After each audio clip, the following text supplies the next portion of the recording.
Se tem um bandido negro atirando com um fuzil contra mim, você quer que eu faça o quê? Pinte ele de branco antes de atirar contra ele? Por favor, não processem ele, processem a mim. É na minha conta, não é da conta da instituição que está me entrevistando, não é na conta do entrevistador.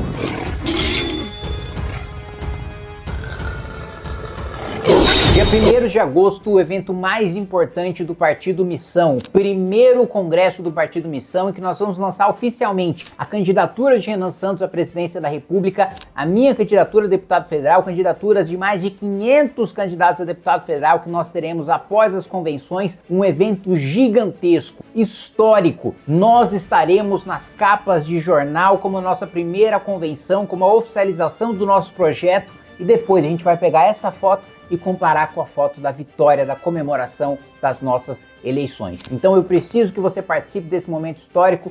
Compre seu ingresso aqui no link da descrição do vídeo. Nós estamos aqui no estúdio do YouTube em Brasília, onde recebemos o nosso convidado Kim Kataguiri. Nota do editor. Este programa é de esquerda, assim como o apresentador. Kim foi convidado e muito bem recebido, mas o público de esquerda ficou com raiva da entrevista e iniciou um cancelamento. Os produtores cederam à pressão e tiraram tudo do ar. Não tem problema, o memeiro salvou tudo. Assistam agora a entrevista proibida. Kim, muito obrigado por estar aqui, é um prazer falar com você. Eu que agradeço o convite, o prazer é meu. Você é o segundo entrevistado do programa. Estamos aqui, recebemos a Marina Silva, agora recebemos você. E aí, eu tenho certeza que grande parte do público já tem um posicionamento, uma opinião sobre você. Mas eu queria que você pensasse assim, acabei de chegar em algum lugar, cheguei num estado onde ninguém me conhece, em um lugar onde ninguém sabe quem eu sou. Como que você gostaria de ser apresentado? Como você se apresentaria para esse pessoal? Depende, eu tô me apresentando num bar, eu tô me apresentando num ambiente profissional. Eu queria tanto que fosse num bar. Vamos fingir que é num bar? Vamos fingir que eu acho que vai ser mais divertido. No bar? É. No bar é o seguinte, olha, primeiro, você pegou uma oportunidade única em que eu estou num bar, né? Não acontece com frequência. Não é muito frequente, geralmente tô mais em casa, ou jogando Dota, ou assistindo One Piece. Mas, né, de vez em quando, principalmente quando puxado por amigos, estou no bar. Hoje eu sou deputado federal, né? Sou advogado, sou escritor e gosto de piadas ruins, infantis, de quinta série. E eu acho que esse seria um resumo da minha apresentação. Fiz manifestações, participei do impeachment da Dilma. Acho que num bar eu resumiria assim. Entendi. Você tem uma grande base, você foi um deputado muito bem votado, principalmente em São Paulo. Você tem ótimas visualizações nas redes sociais. E você estava se apresentando como um pré-candidato ao governo do estado de São Paulo. E aí você desistiu dessa pré-candidatura, mesmo tendo uma base relevante no Brasil, mas mais especificamente no estado de São Paulo, que é a sua base. Por que desistiu? Não era o momento de concorrer ao governo do estado? Não, olha, eu pessoalmente, e até no meu vídeo de anúncio, falei que tenho vontade sim de ser governador do estado de São Paulo, mas hoje o nosso projeto principal é a pré-candidatura do Renan Santos à presidência da República. Aliás, até hoje eu não parei para fazer, ou falando a verdade, eu parei semana passada só para fazer pré-campanha para mim mesmo, porque o resto do ano eu passei viajando o país, fortalecendo o partido em outros estados, fortalecendo a pré-candidatura do Renan, e ele me chamou para assumir o ministério no seu governo e coordenar boa parte da equipe econômica, que é uma parte fundamental, nós temos duas propostas principais, uma na área de segurança pública, outra na área de economia e orçamento público. Eu sempre conduzi, eu sempre fiz parte da Comissão de Finanças e Tributação da Câmara, então é um assunto que eu... Desde o primeiro mandato? Que eu trato bastante desde o primeiro mandato. E então, assim, eu topei, né, o desafio de fazer essa articulação do programa. É uma coisa que demanda duas coisas. Primeiro, você ter uma noção do assunto, né? Óbvio que eu sou político, não sou técnico, mas eu me cerco e eu escuto e eu leio os estudos na minha avaliação, os melhores economistas do país, do Pércio Arida, do Marcos Lisboa, do Marcos Mendes, do Ricardo Paes de Barros, da Laura Miller, que durante bom tempo, acho que até hoje, trabalha junto com o PB. Então, essa parte de você ter uma noção da sua visão de mundo e estar minimamente embasado na parte técnica da economia, e do outro lado, saber conduzir a parte política, né? Que, nesse sentido, dentro do MBL, do Partido Missão, eu sou aquele, digamos assim, apesar de jovem, mais longevo em termos de mandato, né? São 7 anos já dentro da Câmara dos Deputados, e é preciso ter alguém que saiba lidar com o Congresso para aprovar as propostas, né? Só que a gente tem um embate que é muito claro entre Lula e Bolsonaro, independente de qual Bolsonaro que seja, contra o Bolsonaro. Só que tem uma pesquisa do Meio Ideia que me chamou bastante atenção, ela foi publicada no mês passado. Foi publicada nesse mês, a gente tá gravando esse episódio em julho, que fala que 1/3 dos eleitores não queriam nem votar no Lula, nem queriam votar no Bolsonaro. O que você acha que explica essa quantidade tão grande de pessoas que estão sendo contra os dois principais candidatos que a gente tem hoje? Eu acho que tem um esgotamento, né? O Lula, ele acumulou escândalos de corrupção e uma administração que deixou o nosso país medíocre ao longo de 20 anos, né? Tanto com o mandato dele como com o mandato da Dilma. Dentro da própria esquerda, você tem insatisfações com o Lula, dizendo que ele fez concessões demais, dizendo que teve muita composição com o Centrão. Então, eu acho que, primeiro da população de maneira geral, né? Porque, vamos lá, mais de 90% da população não acompanha a política rotineiramente, né? Acompanha a política mais nos anos de eleição.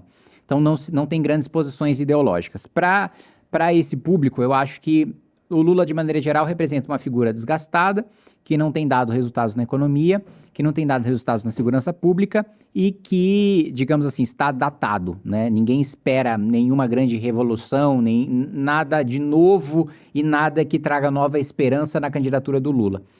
Por parte da esquerda, eu acho que o Lula hoje só é um instrumento para manter o PT vivo e para derrotar o Bolsonaro. Mas ele não representa, olha, a esquerda adora o Lula, tem como um grande quadro que vai trazer uma grande mudança. Não.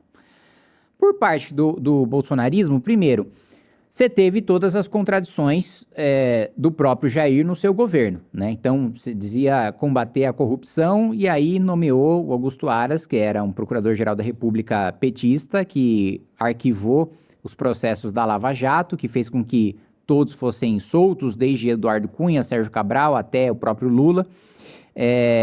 Fez uma nomeação para o Supremo do Cássio Nunes, que foi um dos ministros que votou a favor do Lula em relação aos seus direitos políticos, né? Então, não fosse o ministro indicado pelo Bolsonaro, Lula não teria direitos políticos. Toda a condução desastrosa e a negligência criminosa que a gente viu na época da pandemia. Então, tudo isso gera também um desgaste dentro da direita em relação à candidatura do bolsonarismo, né? Então, eu acho que existe esse espaço tão grande e eu diria até que esse eleitorado dos 30% é o ponto de partida. Mas ainda há outro eleitorado que faz o voto útil no Lula e no Bolsonaro, que não está nesses 30% porque ainda, digamos assim, está com a cabeça dura no sentido de achar que só o Lula pode derrotar o Bolsonaro do ponto de vista do campo da esquerda, e do ponto de vista da esquerda isso de fato é verdade, porque não tem outra candidatura. Mas do ponto de vista da direita, a visão equivocada de que, como o Flávio está na frente, é o único capaz de derrotar o Lula. Mas todas as pesquisas mostram que, no segundo turno, o Flávio apanha para o Lula, como de fato eu acho que a pré-candidatura do Flávio, em indo para o segundo turno, fatalmente perde para o Lula. E aí, para além dos problemas do Jair, temos os problemas do Flávio. O histórico problema da rachadinha, né, o envolvimento com a milícia no Rio de Janeiro, inclusive saiu foto recentemente dele com o Sicário, que era o capanga do Daniel Vorcaro. Hoje cedo, né? Essa imagem. Com o capanga do Daniel Vorcaro e ele próprio, né, indo pedir dinheiro roubado, né, pro tal do filme do Bolsonaro, que, enfim, eu imagino que você entenda mais de cinema e de cultura pop do que eu, e saiba que um filme com Jim Caviezel não custa 100 milhões de reais, né? Poucos filmes custam 100 milhões de reais. Sei lá, não contrataram, vamos pensar quem tá aí, não contrataram o Pedro Pascal, não contrataram a Sydney Sweeney, né, pro filme dele, contrataram o Jim Caviezel. O espaço que o Missão vai tentar ocupar é esse da direita. Assim, primeiro assumir o polo da direita, mas ao mesmo tempo também trazer, e isso a gente tem trazido, a juventude cuja família historicamente votou no Lula e votou no PT, mas que representa uma geração que tem um pensamento diferente. Então, o Renan, ele rodou ali o interior do Maranhão, as cidades mais pobres. Depois desse movimento do Renan, a gente viu jovens de famílias que sempre votaram no PT e no Lula, e que eles próprios, influenciados pelos pais, votariam também, virando voto para o Renan. Então, a gente não vira voto só dentro do campo do bolsonarismo, mas do petismo também. Óbvio que numa proporção muito menor. Mas eu acho que nosso principal desafio é tornar o Renan conhecido, porque ele tem o melhor conhece-voto é dele, né? O nível de desconhecimento dele é de 80%. E ainda Porque assim... um dos grandes problemas para qualquer eleição é você ter um eleitor... Um candidato que é desconhecido. Isso. Porque aí não consegue acumular nenhum voto. Aí o ponto dele é o seguinte: o conhece e vota dele é muito alto. Por quê? Ele é muito menos conhecido que o Zema, muito menos conhecido que o Caiado. E nas pesquisas, ou ele empata ou ele ultrapassa. Isso mostra que ele tem um potencial muito grande. E o desconhecimento, eu acho que é uma barreira que a gente vence facilmente na eleição. Quando começar a ter debate, todo mundo assistir na televisão, ver os cortes. Então, eu estou bastante otimista em relação à pré-candidatura do Renan. Vocês têm um livro amarelo, né? Que são os livros que falam sobre a ideologia por trás do partido. Só que tem trechos desse livro que pode ser considerado por alguns como trechos extremistas. Como, por exemplo, quando a gente fala dentro do livro amarelo da proposta de desfavelização do Brasil, que ele dá um foco muito mais em segurança pública do que, de fato, no que acontece ali com as pessoas que estão dentro da favela. Você acredita que o Missão tem posicionamentos extremistas? Não, eu acho que a gente tem posicionamentos radicais. Porque não dá pra você não ser radical num país que durante os últimos 40 anos ficou ligado à miséria, ficou ligado à pobreza e foi dominado pelo crime organizado. Você falou de desfavelização, em qualquer país civilizado, né, você ter um discurso de desfavelização é uma coisa absolutamente razoável. Mas no Brasil é radical porque ficou tão naturalizado a ideia de que tá tudo bem ter uma favela, a ideia de que tá tudo bem existir uma cultura do crime, a ideia de que tá tudo bem ter O senhor acha, então, que a favela e a cultura do crime são coisas que andam juntas? Olha, a cultura do crime, infelizmente, é legada para a periferia, é legada para a favela, porque quando você vê, né, proporcionalmente, né, os jovens mais ricos, né, tendem a ser de esquerda, né, o que mostram as pesquisas. Então tem uma votação maior, por exemplo, falando em São Paulo, em Pinheiros, né, é uma região que geralmente tem um voto, é uma das maiores rendas per capita de São Paulo, e tem um voto maior para candidatos de esquerda. Você vê essa elite defendendo pancadão, né, defendendo festas ilegais, né, muitas vezes promovidas por traficantes. Só que, quando está na vizinhança desta pessoa de esquerda mais rica, aí ela não quer, aí ela acha ruim.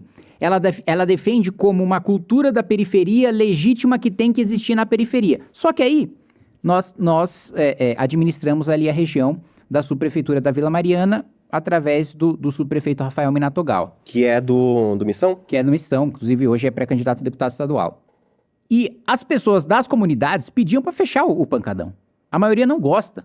Não é a cultura da favela, não é a cultura da periferia. É cultura de crime. O pancadão, então, estaria, pro senhor Missão, estaria conectado com o crime, não como uma manifestação cultural da favela. Imagina, a maior parte dos moradores da favela não gosta de pancadão, sabe que o pancadão tem crime, sabe que no pancadão a menina que não se sujeita a ter relação com um traficante faccionado, ela é estuprada, ela é m***da, ela é espancada, né? Não quer que seus filhos frequentem, né, esse tipo de lugar. Então, não é manifestação cultural. A maior parte dos moradores de favela rejeitam isso, não gostam disso, querem dormir para trabalhar honestamente no dia seguinte. Então, infelizmente, a cultura do crime ela encontra um território mais prolífico, por assim dizer, na favela, porque é um lugar em que não há atuação do Estado para impor lei e ordem. Onde o Estado impõe lei e ordem, você não tem, ou pelo menos é muito menor, a cultura do crime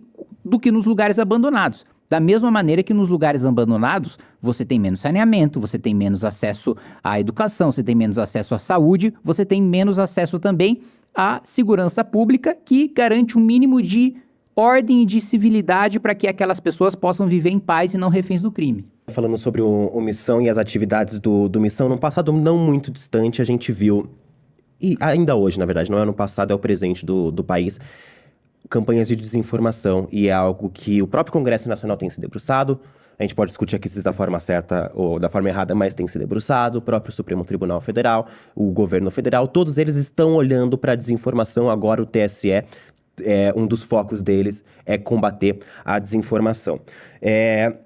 O Missão hoje ele apresenta uma proposta de uma renovação ética, né? E um rompimento com a velha política tradicional, o que vale dizer também, não é novidade do Missão. Alguns outros partidos também já surgiram com essa proposta. Mas falando especificamente sobre desinformação, o MBL, em tempos anteriores, já foi criticado, já foi acusado de publicar desinformações. Aqui eu cito, por exemplo, o caso da vereadora Marielle Franco, que foi assassinada, e depois o MBL, segundo o Jornal J, fez impulsionamentos sobre fatos criados que colocariam a Marielle Franco junto com os traficantes, com o tráfico de drogas.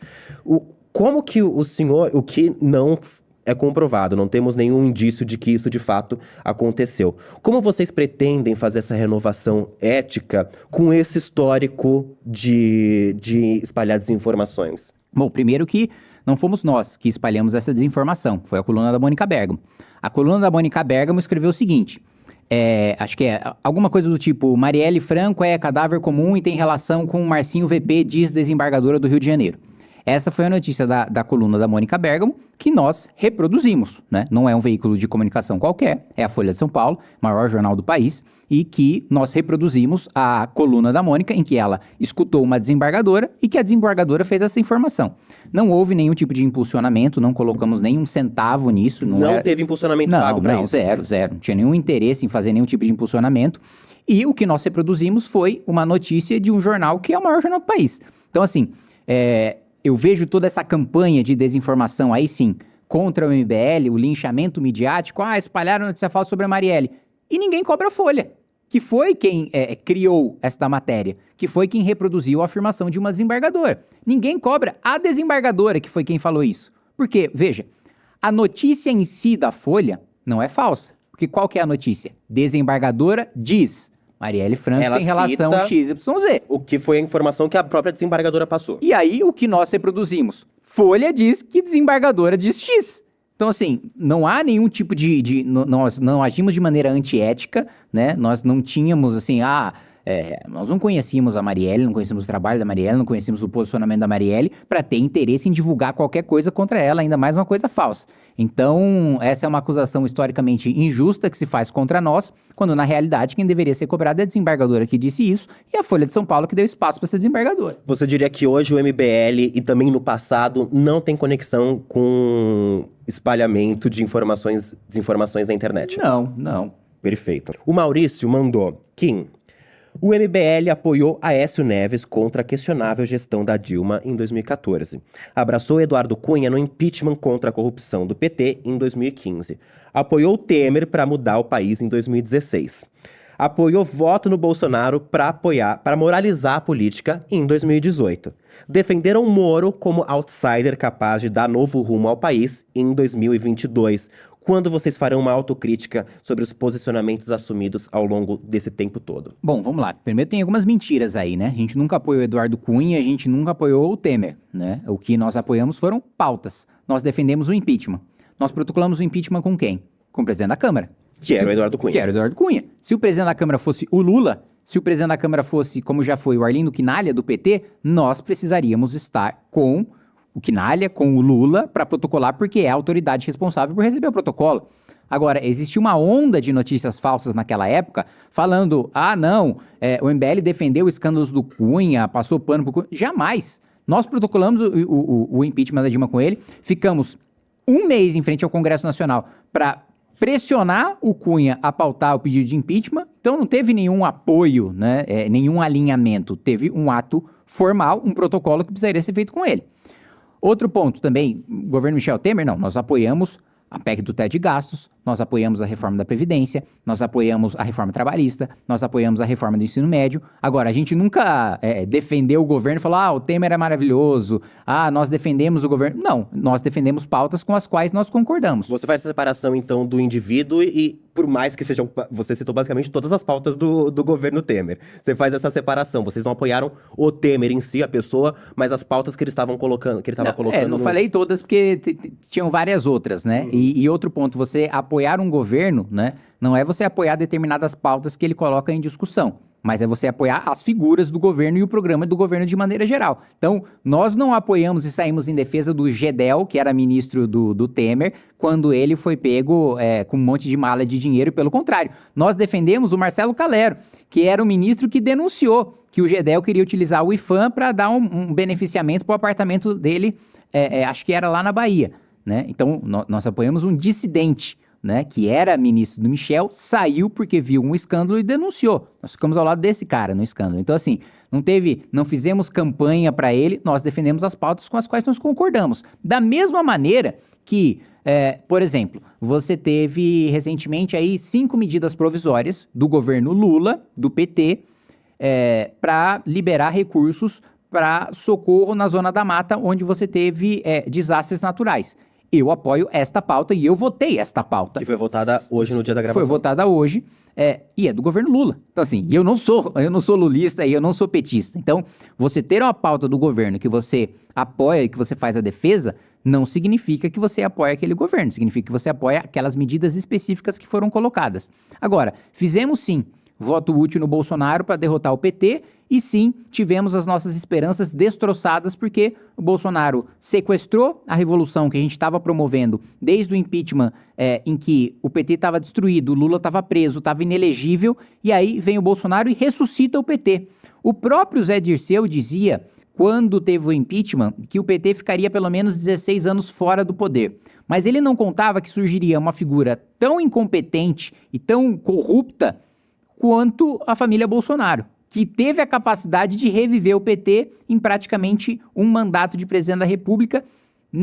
Olha só, o primeiro presidente a perder a reeleição foi o Bolsonaro. Nem a Dilma, que é a Dilma, e foi responsável pela pior crise econômica da história do país, pior do que da pandemia. Nenhuma pandemia global conseguiu causar tanto estrago econômico quanto a recessão causada pela Dilma Rousseff. Até ela conseguiu vencer a reeleição e o Bolsonaro não. Então, assim, sim, nós fizemos um voto útil para derrotar o PT e, infelizmente, esse voto útil se mostrou inútil. Mostrou que, na realidade, ele estava entregando de bandeja a volta à ressurreição do Lula na política. Você citou o Temer, que vocês não os apoiavam. A gente tem uma matéria de 2019 da Folha de São Paulo que cita assim: Temer foi recebido com aplausos no Congresso do MBL em 2018. E fala que antes da entrada do Temer, os membros do MBL se apresentaram à mesa, afirmaram que a participação do ex-presidente era um dos pontos altos das edições do Congresso que estava sendo realizado. Bateram palma, mas não estavam com ele. Não, vamos lá. Nesse Congresso, nós chamamos todos os ex-presidentes da República. Inclusive a própria Dilma, quem tinha feito a manifestação contra. E quem que foi? O único que topou foi o Temer. Só ele que participou? De todos os ex-presidentes que a gente chamou. Inclusive, há notícia pública sobre isso, né? Então, sendo na promoção das reformas, que foi a pauta pela qual o Temer foi chamado, de fato, como eu coloquei para você, com toda a abertura e transparência, apoiamos o teto, apoiamos a reforma trabalhista, apoiamos a reforma do ensino médio, apoiamos a reforma da Previdência, que ele não conseguiu levar em frente, mas em nenhum momento a gente saiu em defesa das acusações que você teve da Procuradoria-Geral da República contra ele e contra os integrantes do seu governo.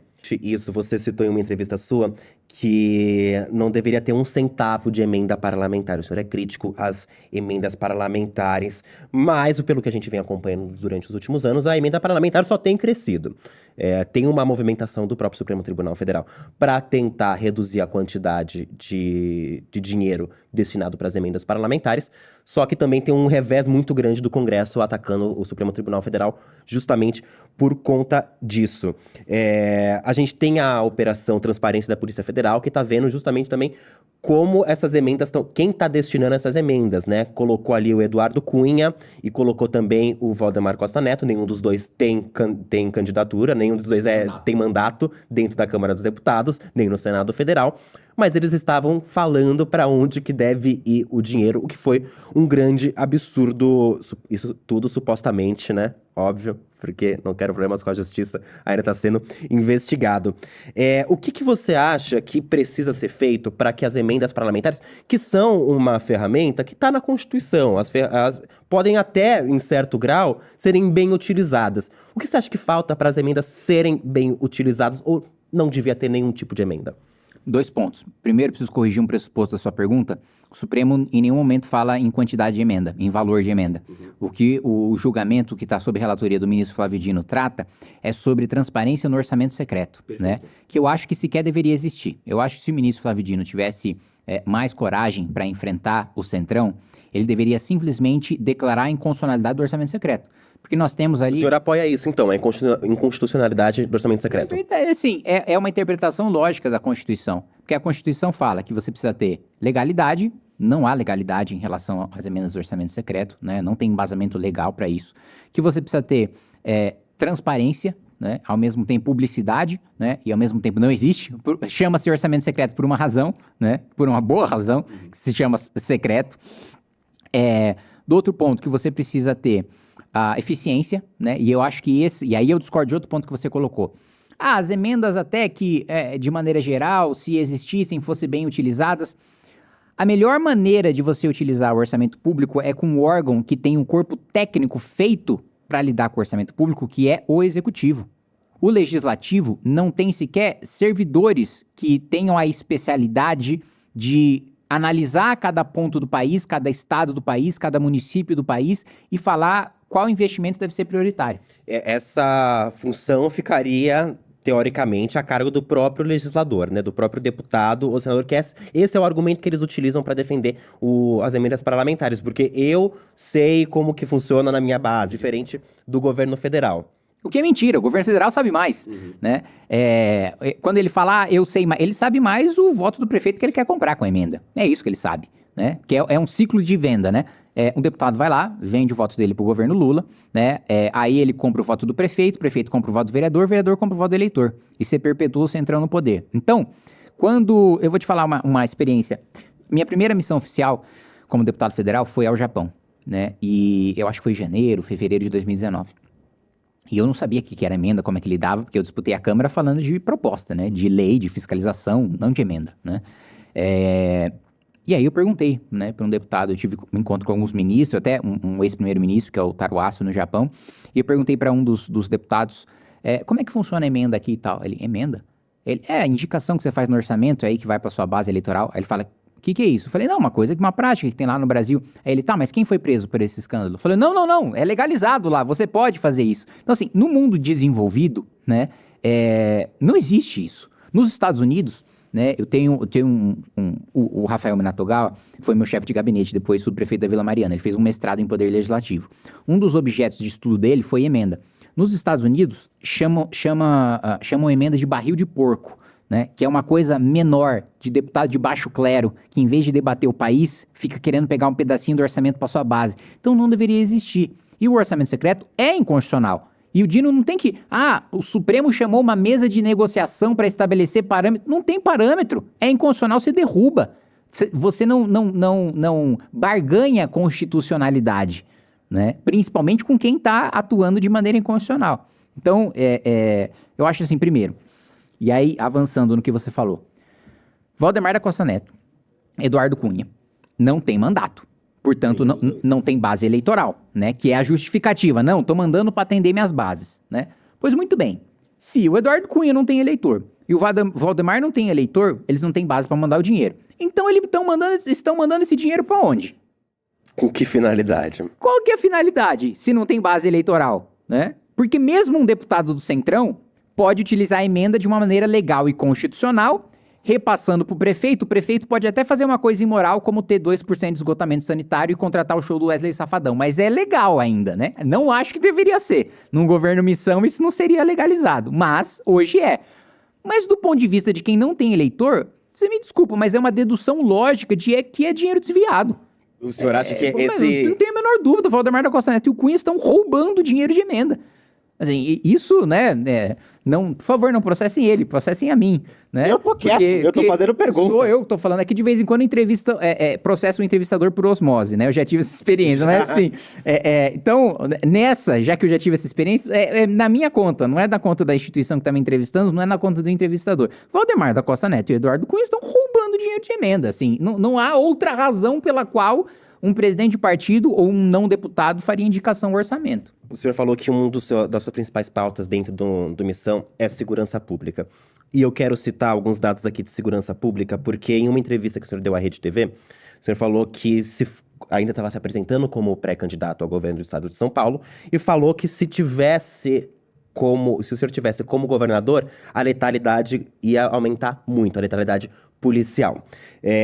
Você também falou que faltou ao Rio de Janeiro matar mais faccionados, isso depois daquela operação que teve no Rio de Janeiro, que matou centenas de pessoas.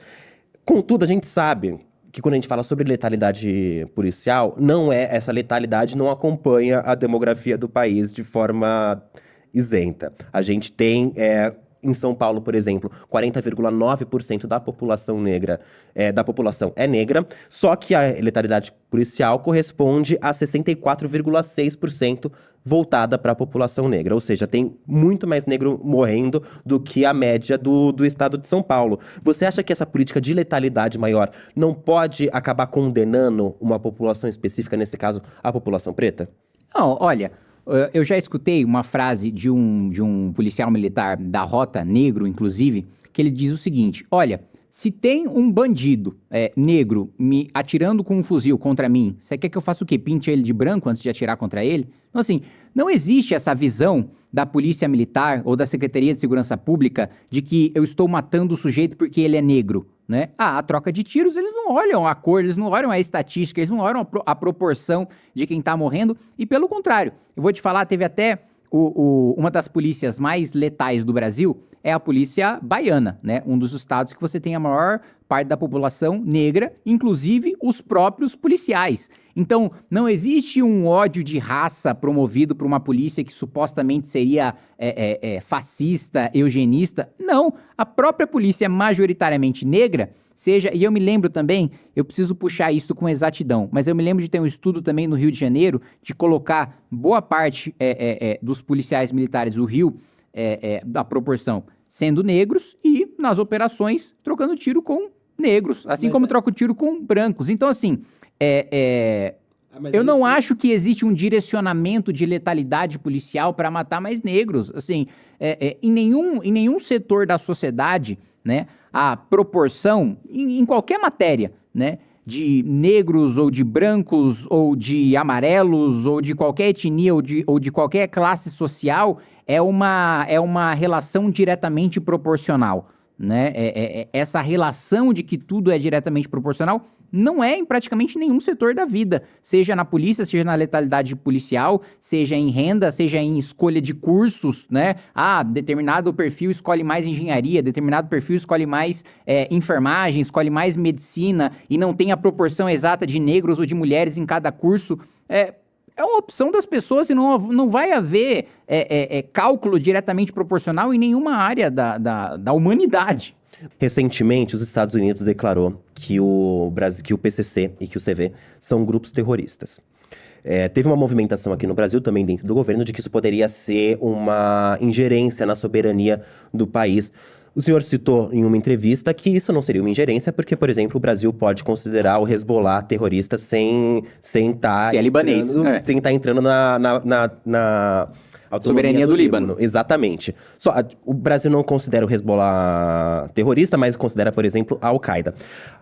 E que essa era uma independência do próprio Estado, dos Estados Unidos, de fazer essa definição. A diferença é que o Brasil faz essa definição baseada numa lista da ONU, né, de quem são as organizações terroristas.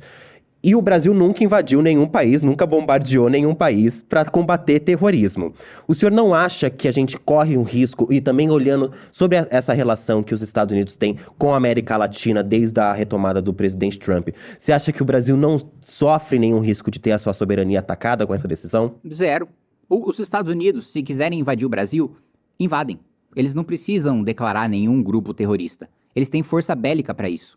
E o Trump já mostrou que quando ele quer, ele invade. E ponto. Não precisa não exige um formalismo, né? É uma ilusão de que uma mudança formal de classificação dos Estados Unidos como grupo terrorista vai fazer com que eles tenham mais poder de invadir o Brasil. Eles têm o poder de invadir o Brasil agora. Eles têm um F-35 com capacidade de, fora dos nossos radares, lançar uma bomba atômica no nosso país. O Brasil não tem capacidade de defesa para defender a sua própria soberania. E isso não decorre de um problema formal. Ah, porque o Brasil é soberano porque formalmente boa parte dos países não consideram o CV ou o PCC como organizações terroristas. Não, a soberania decorre da sua capacidade de se defender. E eu até achei cômico que outro dia eu estava lendo uma entrevista do ministro da Defesa, o Zé Múcio, falando: o Brasil não tem defesa. Assim, chega a ser tragicômico você escutar, aspas, ministro da Defesa diz, nós não temos defesa. Então, a nossa soberania só vai existir, e ela não existe hoje, se a gente tiver capacidade de defesa, se a gente tiver forças armadas bem equipadas. E hoje não tem. Então, assim, não muda em nada, né? Não muda em 1% a probabilidade dos Estados Unidos invadirem o Brasil, a declaração de que é terrorista ou de que não é terrorista. Se os Estados Unidos quiserem, eles podem declarar que o Brasil é um país pacífico e soberano e invadir, porque eles têm poder bélico para isso. O senhor acha que não serviria como... Porque o Trump, ele também tem que responder para a sua própria base. Ele tem também questões eleitorais. Ele teria que ter uma justificativa, teoricamente, para fazer a invasão. Isso não poderia servir como justificativa. Não precisa de justificativa, o senhor acha? Não precisa. Ele já tem uma rejeição da sua própria base, né? Boa parte do Partido Republicano não concordou e votou contra repasses de recursos americanos para o Estado de Israel. E o Trump se importou com isso? Continua enviando. A gente tem uma pergunta aqui do VP, continuando para nossas perguntas da audiência. O VP Bremo mandou aqui: por que você é a favor da escala 6x1? Eu não sou a favor da escala 6x1. Eu sou contra enganar o trabalhador dizendo que a PEC vai acabar com a escala 6x1.